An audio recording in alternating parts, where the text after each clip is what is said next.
Robin Rahoy. I'm the registered dietitian for NMU Dining at Northern Michigan University. I'm Lexi Bogalski, the student nutritionist here on campus.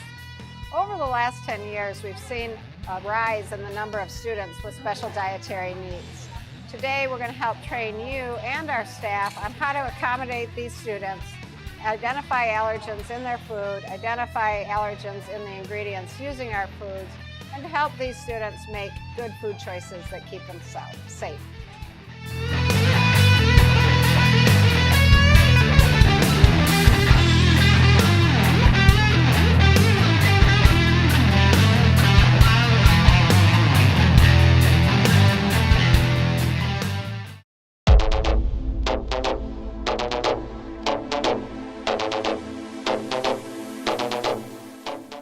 As a student employee, it is your responsibility to accommodate these guests with special needs. If they have a question that you can't answer, then a simple "I don't know" won't work. You're going to have to seek out somebody who can help you answer that question. Go find a student supervisor or one of your managers. It is vital that you as student employees treat students with special dietary needs with the utmost patience, respect, and understand that it is their right to know what is in their food. The most important thing to remember throughout this training is that in the case of a food allergy, food has the potential to kill. The top 10 allergens we are identifying are egg, milk, wheat, fish, shellfish, peanuts, tree nuts, soy, sunflower, and sesame. We also identify MSG, gluten-free, vegan, and vegetarian. Anaphylaxis and anaphylactic shock is what happens when the body sees ingested food as an invader. It then releases histamines, which causes itching, swelling, and hives. The swelling response can close off airways, and so you must always be very aware of this dangerous potential.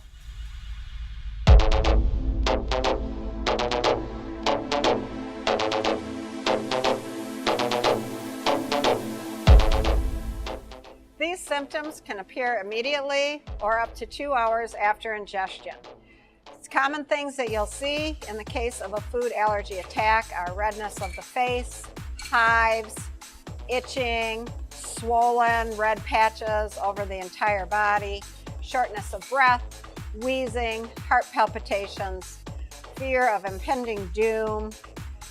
These are all signs of a person suffering with a food allergy.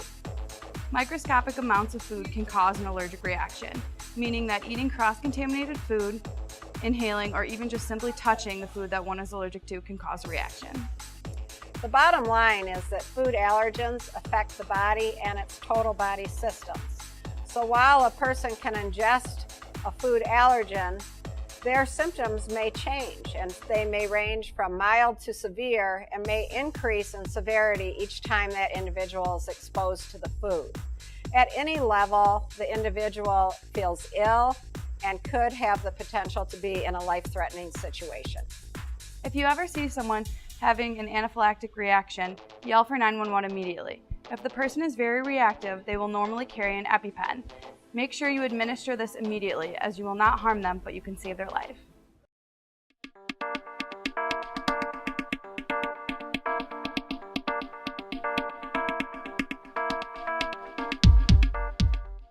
Food intolerance is not the same as an allergic reaction. A food intolerance does not have the same body response as a food allergen, and so the person isn't in immediate danger.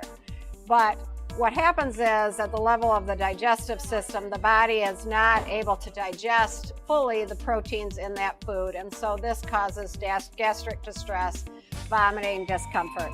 So while not life-threatening, certainly uncomfortable. One of the most common intolerances is the inability to break down lactose that's found in milk and other dairy products. This is called lactose intolerance. Food intolerance affects 1 in 4 people, and although there isn't the life-threatening anaphylaxis response as in an allergic reaction, it still affects them in a negative manner, and they won't feel good for the rest of the day. Cramping, bloating, diarrhea, and blood in the stool are all common reactions to food intolerance. Food intolerance includes a wide range of foods, so please don't ever guess whether or not a food allergen is present or a food ingredient is present if you do not know. The bottom line is that you must find out. It's important to the individual asking you, find a supervisor or a manager.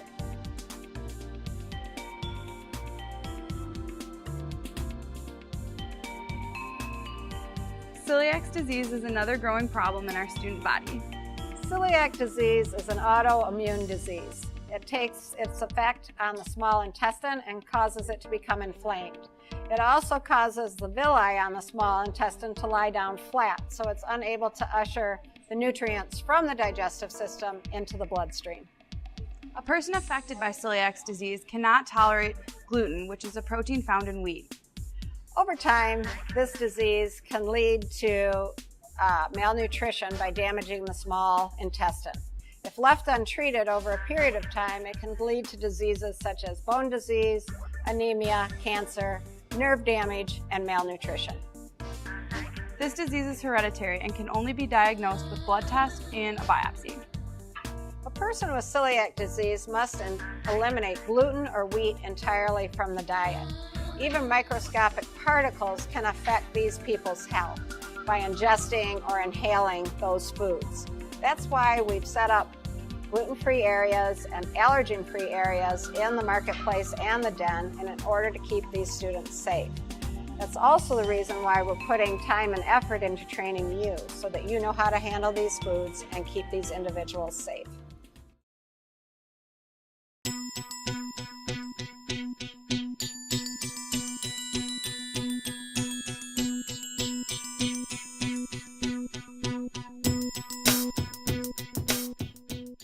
When handling gluten-free food, keep in mind that cross-contamination is very easy to do if you're not being mindful of your surroundings at work.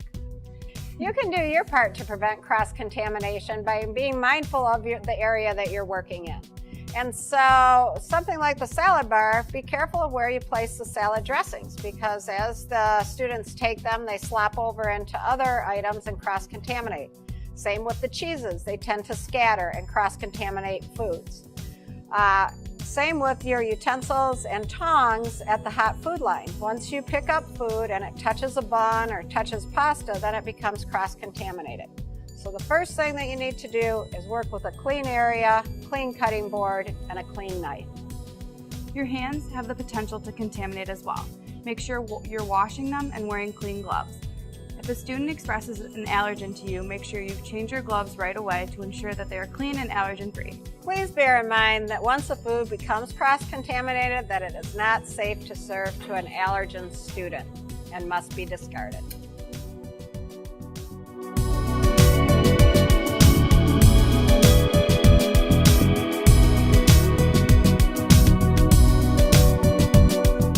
Best practice for serving allergen students is to know what's in the food that you're serving. If you don't have an answer and you can't find an answer, then please recommend another food. Talk to your customer. They are probably very informed about their allergy or intolerance and can help you further understand their needs.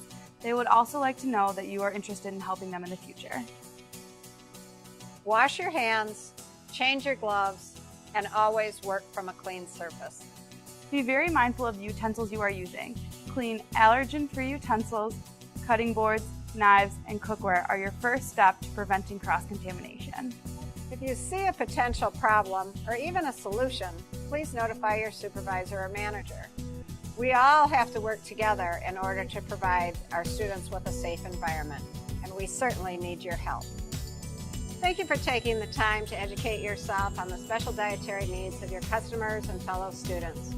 If at any time you have a question or a concern or even a suggestion, please feel free to email me at rrahoi, rrahoi@nmu.edu. Thank you. Bye.